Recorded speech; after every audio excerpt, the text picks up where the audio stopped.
Trump regret syndrome is spreading like a wildfire as reality finally sets in. I just kept watching, a Republican acquaintance told me in disbelief. And I just kept waiting, and waiting, and waiting for him to do something. Anything.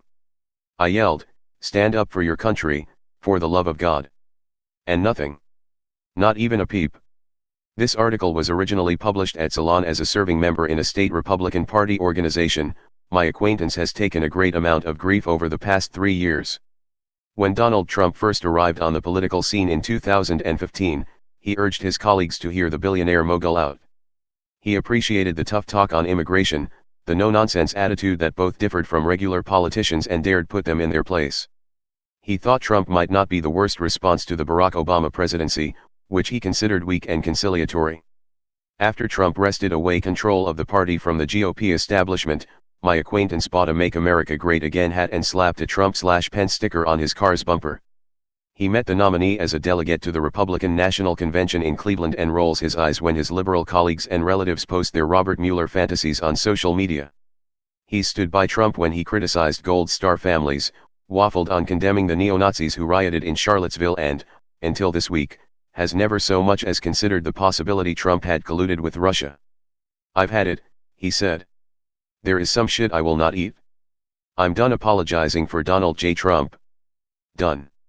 This repudiation was earned after Monday's disastrous press conference in Helsinki, where President Trump stood side by side with Russian President Vladimir Putin, a despot who has cracked down on his citizens' individual freedoms and has quite likely ordered the murders of dissidents, journalists, and political opponents. It was bad enough, my acquaintance fumed, that Trump didn't challenge Putin's record, but the coup de grace came when the president criticized U.S. intelligence agencies' assertion that Russia interfered with our elections and instead supported Putin's denial of meddling. That disbelief echoed throughout the Republican Party on Tuesday, even as Trump half-heartedly tried to claim he had misspoken, an entirely typical non-denial denial. Trump supporters and critics alike struggled to wrap their heads around his bizarre display of deference to a tyrannical foreign leader. Republican congressional staffers told me privately they were still trying to come to terms with what had taken place in Helsinki. Some told me their worst suspicions had been realized, while Trumpian true believers wrestled with emerging doubt. "It's already been a long week," one said, "and it's only Tuesday." This sudden skepticism, in those I've talked to, has its roots in the indefensibility of Trump's performance, which was either a gross display of international domination or something more sinister. Fox News, which has made a living defending Trump and exalting his every decision, even featured audible dismay as host Neil Cavuto called the display disgusting, a sentiment seconded by Shepard Smith, who went as far as to call it shameful. Die-hard Trump supporters like former House Speaker Newt Gingrich and former Representative Joe Walsh were equally dismayed. Gingrich demanded that Trump clarify his comments and Walsh called the president's performance un-American.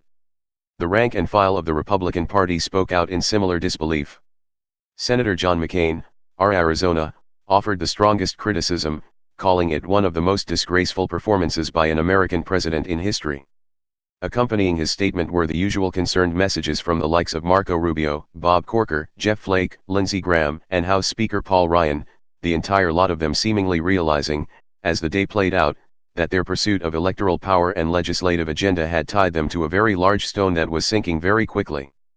******* In the summer of 2016 I found myself sweltering in Houston.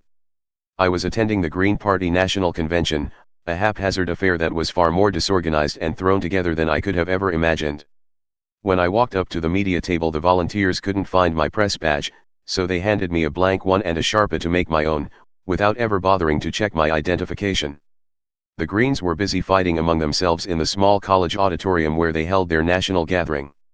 There were several candidates for the presidential nomination that Dr. Jill Stein was destined to win.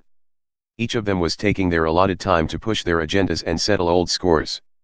In their seats, the Greens around me were handicapping the presidential contest between Trump and Hillary Clinton, but still hoping that Clinton might get knocked out before November and get replaced by Bernie Sanders, her defeated rival. The impetus for this entirely imaginary upheaval would be the now legendary 30,000 emails belonging to Clinton that have now seemingly been lost to time. Among her most devout critics, it was widely rumored and believed that these emails would eventually be uncovered and might contain incriminating evidence that would disqualify her from office. These revelations were rumored to include massive financial fraud, gross neglect of duty and possibly proof of a conspiracy involving the Clintons and the terrorist group ISIS. Members were buzzing with this gossip when a projector turned on and WikiLeaks founder Julian Assange appeared via an internet chat system. Assange, currently holed up in the Ecuadorian embassy in London, spoke as a special guest of the Green Party at its convention and repeatedly lambasted Hillary Clinton and the Democratic Party, likening the former senator and Secretary of State to a sexually transmitted disease. While he spoke, members of the crowd shouted to his projected face, asking if he was in possession of the emails. Before Stein gave her address to the convention as their presidential nominee, she was quoted as saying there was no question that Assange was a hero. This declaration was, strangely enough, in line with an about-face the Republican Party was having with Assange, after WikiLeaks had released stolen Democratic National Committee emails that cast doubt on the organization's fairness in the primary campaign between Clinton and Sanders. Loudest in his reversal was Fox News heavyweight Sean Hannity, who interviewed Assange and told him that part of me, in the beginning, was conflicted about you.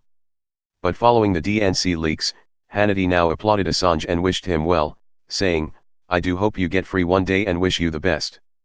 This past Friday, Deputy Attorney General Rod Rosenstein announced that 12 Russians associated with that nation's military intelligence were being charged with conspiring to meddle in the 2016 presidential election. Many of the charges resulting from the hacker known as Guccifer 2.0 passing the DNC emails to Assange and WikiLeaks. The indictments made clear, however, that Guccifer 2.0 was in fact a Russian front. In their haste to condemn their political rival Hillary Clinton, both the Green Party and conservatives like Sean Hannity were quick to align with Assange. Recent developments have clearly painted the DNC leaks in a much more sinister light and could possibly lead to future charges against Assange, WikiLeaks, or both. Political opposition can make bizarre bedfellows. The Green Party, so long focused on far-left causes and environmental protectionism, was chanting lock her up, like the crowd at a Trump rally. Sean Hannity, a self-proclaimed patriot and Reaganite, was more than willing to praise a shady info-radical who was happy to compromise American goals as long as he had the goods on the Democratic Party.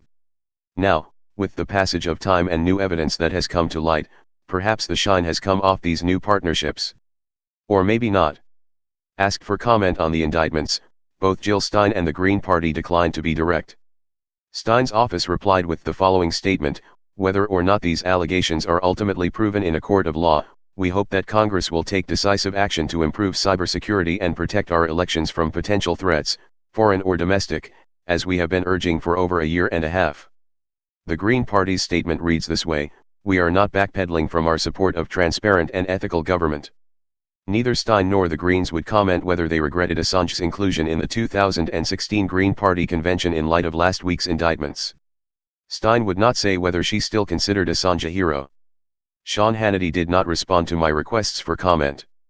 ******* In conversations I've had with people who worked on the 2016 Trump campaign, the one topic that always comes up is regret.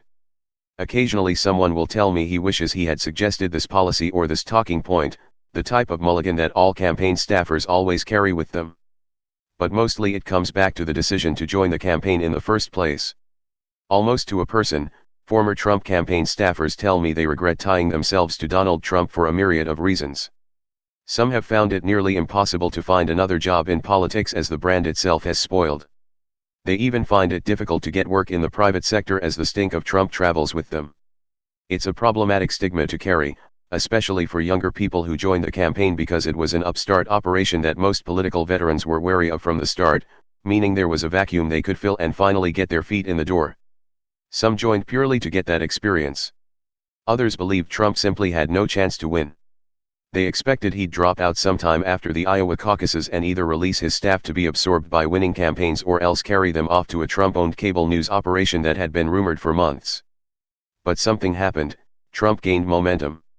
With every misstep, experts and pundits predicted his demise. Many on his staff hoped that would eventually come. They had never agreed with him politically, and had seen their campaign veer into truly troubling territory.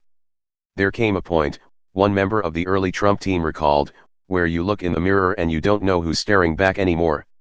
It's a sentiment, I can only imagine, that many Republicans and others who have compromised their principles in the service of ambition and anger can certainly empathize with, as the heavy stone sinks deeper with every passing day.